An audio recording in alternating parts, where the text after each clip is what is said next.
আমাদের যে pay scale সেটা আমার আপনার অধিকার।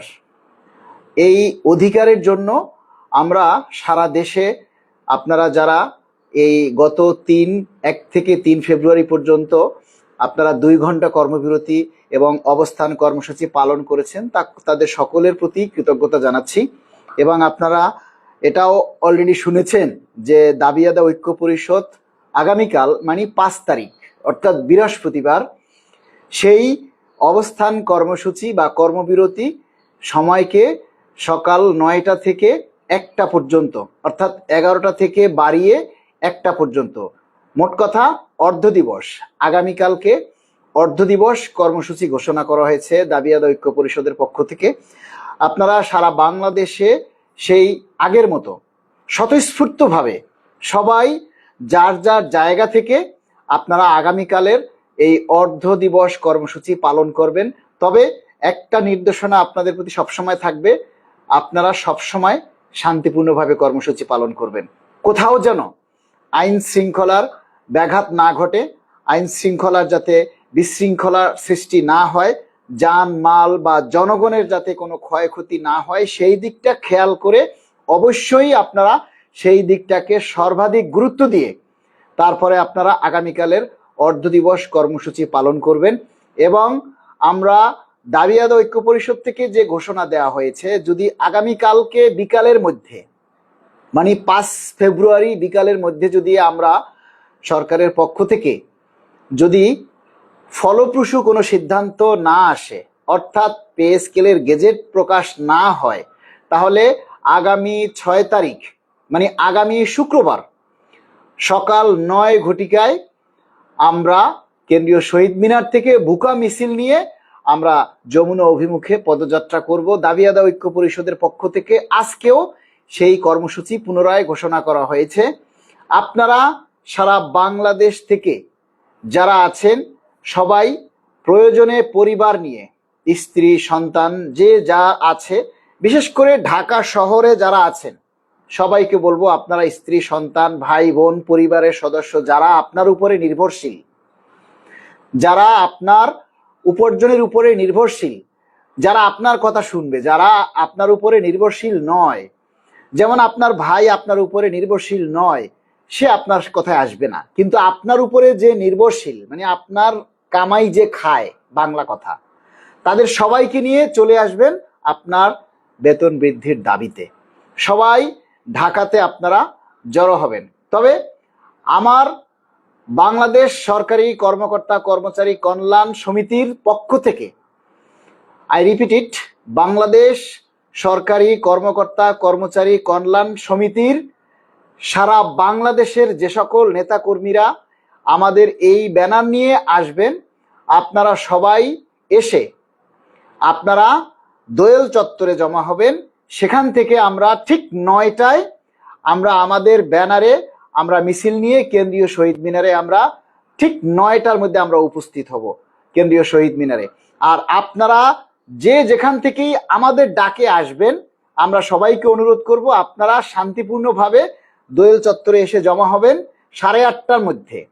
8:30টার মধ্যে আপনারা দোয়েল চত্বরে জমা হবেন, অর্থাৎ শহীদ মিনার থেকে একটু সামনে এসে যে দোয়েল চত্বর সেখানে আপনারা জমা হবেন।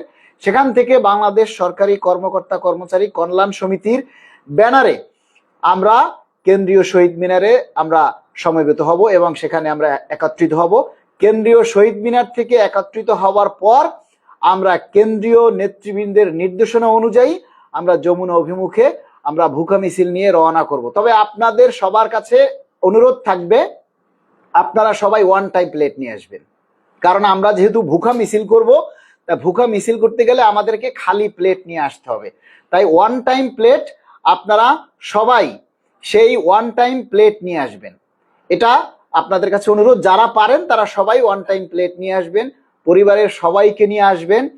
আর একটা নির্দেশনা থাকবে, যারা আমাদের ব্যানারে বাংলাদেশ সরকারি কর্মকর্তা কর্মচারী কল্যাণ সমিতির বিভিন্ন জায়গা থেকে যারা আমাদের সংগঠনের সাথে যুক্ত হয়েছেন, আপনারা যারা বিভিন্ন জায়গা থেকে আমাদের ব্যানার আপনারা আমরা একটা নমুনার ব্যানার আমি দিয়েছি ফেসবুকে অলরেডি প্রচার করে দিয়েছি, পোস্ট করে দিয়েছি। সেই ব্যানারে আপনারা ডট ডটের জায়গায় আপনারা আপনাদের স্থানের নাম, আপনার ঠিকানা লিখবেন। যেমন বাংলাদেশ সরকারি কর্মচারী কল্যাণ কর্মকর্তা কর্মচারী কল্যাণ সমিতি, কমা ওইখানে আপনারা আপনাদের স্থান, যেমন বাউফল পটুয়াখালী, তারপরে ঢাকা, চট্টগ্রাম, ভোলা, বরিশাল, যেখান থেকে আসেন, যে অফিস থেকে আসেন বা যে দপ্তর থেকে আসেন, সেই দপ্তরের নামটা ওইখানে সংক্ষেপে লিখে দিবেন। যেমন গাজীপুর থেকে আসলে লিখবেন কল্যাণ সমিতি, কমা ডট ডটের জায়গায় লিখবেন গাজীপুর অমুক অফিস, ঠিক আছে, ওইটা লিখবেন। এভাবে আপনারা ব্যানারটা লিখবেন এবং আপনারা সবাই 8:30টার মধ্যে দোয়েল চত্বরে জমা হবেন। সেখান থেকে আমরা একত্রিত হয়ে কেন্দ্রীয় শহীদ মিনারে যাব। যেখান থেকে আসেন সবাই দোয়েল চত্বরে জমা হবেন। সেখান থেকে আমরা একত্রিত হয়ে কেন্দ্রীয় শহীদ মিনারে, আমাদের ব্যানারে আমরা সেখানে 9টার মধ্যে কেন্দ্রীয় শহীদ মিনারে উপস্থিত হব। সবাই বিষয়টা খেয়াল রাখবেন। আরেকটা কথা, আপনারা যারা এই কর্মসূচিতে আসবেন সবাই এই চিন্তা করে আসবেন যে আমরা গেজেট হাতে না পাওয়া পর্যন্ত কিন্তু আমরা রাজপথ ছাড়ব না। আমরা ওখানে অবস্থান করব, আমরা রাস্তায় ঘুমাবো, রাস্তায় রাত কাটাবো, আমরা প্রয়োজনে শহীদ মিনারে রাত কাটাবো, শহীদ মিনারে থাকবো, খাবো, খেয়ে না খেয়ে যার যার নিজ দায়িত্বে, বিশেষ করে খাবারটা যার যার নিজ দায়িত্বে। কারণ লাখ লাখ মানুষ আসবে এখানে, কারো দায়িত্ব কেউ নিবে না ভাই। এখানে আপনি নিজের প্রয়োজনে আসবেন, নিজের অধিকার আদায়ের জন্য আসবেন। আপনি আপনার খাবার দাবার যা কিছু আছে সম্পূর্ণ আপনারা নিজের দায়িত্বে আসবেন। দয়া করে সবাই এই চিন্তা ভাবনা নিয়ে আসবেন যে আমরা পে স্কেলের গেজেট না পাওয়া পর্যন্ত কেউ আমরা বাড়ি ফিরে যাব না, আমরা সবাই ওইখানে থাকব। আরেকটা নির্দেশনা হচ্ছে, আপনারা সবাই যারা কর্মসূচিতে আসবেন আপনারা কেউ কিন্তু কোনো বিশৃঙ্খলা করবেন না। আপনারা আইন শৃঙ্খলা বাহিনীতে যারা থাকবে, বিশেষ করে র্যাব, পুলিশ, গোয়েন্দা বিভাগ থাকবে, অনেকে সিভিল ড্রেসে থাকবে, আপনি চিনবেনও না।